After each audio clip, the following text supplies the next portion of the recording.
I remember the first few days that I was actually at home, because I got a 30-day leave. There's a lot of tears, a lot of really hard adjustment, because I saw all the negativity towards Vietnam veterans in the news, what have you. I think if it wasn't the support of my family being proud that I was a soldier, that especially my stepdad, it just so happened that I was in the same unit as he was. I was in the 101st Airborne, and so was he, and he was very proud of it.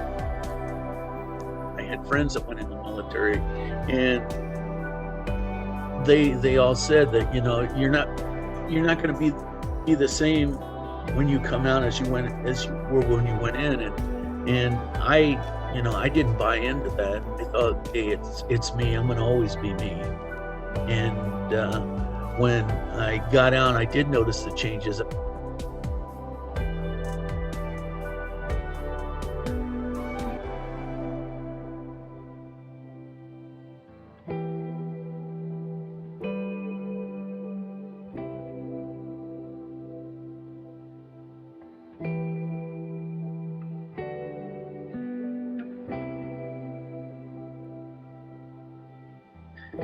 I would say financially, as a prior active duty service member and now a reserve, I was in a better financial position compared to being in the reserves in college. This is due to earning a steady income in active duty, but on the other hand, I'm still able to work and support myself in the reserves and college, but not as much as I was in active duty. So at times it could be difficult to earn a consistent income with the responsibilities of academics and being in the reserves.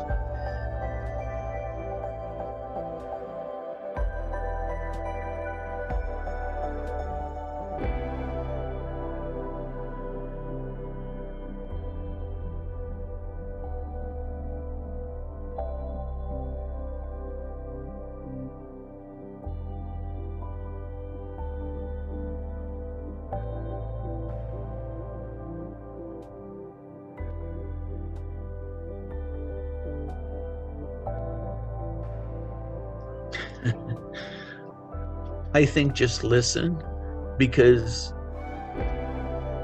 we've seen things that we hope you'll never see, and you don't have to have the answers to our questions.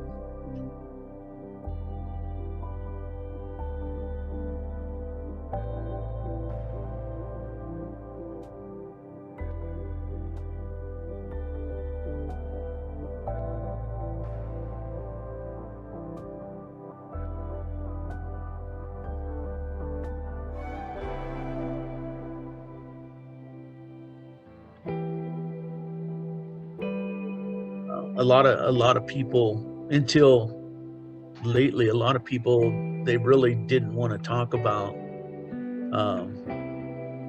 what went on, so there was kind of a I don't know, kind of a burying of it, you know, just instead of expressing it, burying it inside, and then the more you do that, eventually, well, it affects you physically and mentally, but eventually it's got to come out one way or the other. I believe some of the causalities that lead to mental health issues with the military are stress and depression. Stress could range from the responsibilities that a service member are subjected to perform. There are a lot of pressures to make sure that every service member meets standards within the military or their respective branch. And depression is the other causality that I feel like leads into mental health issues. Service members may suffer from depression for being away from family or loved ones for long periods of time, especially if they're deployed. And in some cases, it could be that they could be unsatisfied with the occupation they chose. So,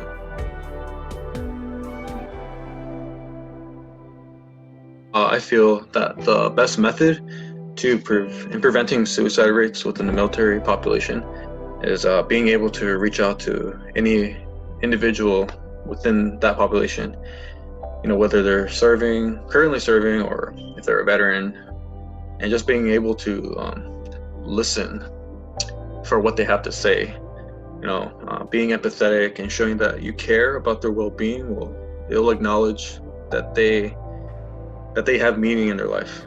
But I want to share a recent incident of suicide from someone I have seen where I work in the military. So this individual was in the service for a number of years and looked very, calm, cool, collected, like nothing was wrong. And people knew he was in a leadership role. So, and on the path to achieving, greater things in the military. But one day during this current year, I received an email that he took his own life. And that took me by surprise, because me or anyone from my unit we wouldn't have thought that, that would happen, that he would be struggling to the point so bad that he decided to take his own life. None of us would have thought that. So, it goes to show that anyone in the military can have their mental health affected negatively.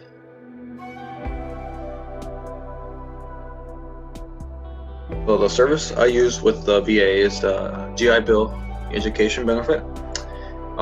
This service really helps me stay focused on with school, and it also helps me financially, to support myself while I'm in school. So that's a great resource for the military population to use within the VA. But at the moment, I'm not using any mental health services with the VA. But when I was having problems with my shoulder and Nana thought I was having a heart attack, we went to the hospital and they immediately took me into the emergency. And they take care of my medications now that I need. I don't have to pay for them.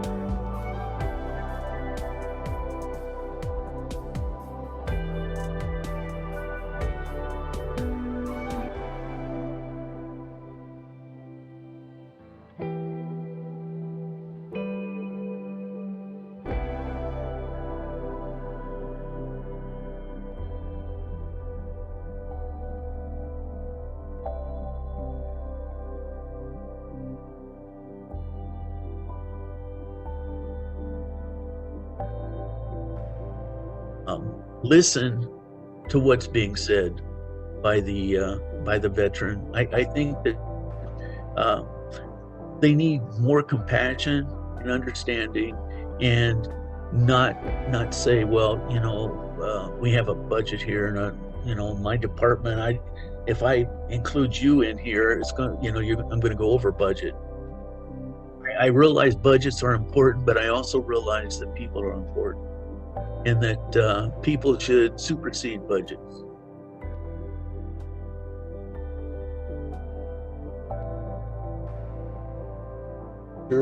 That worked at the unemployment office, who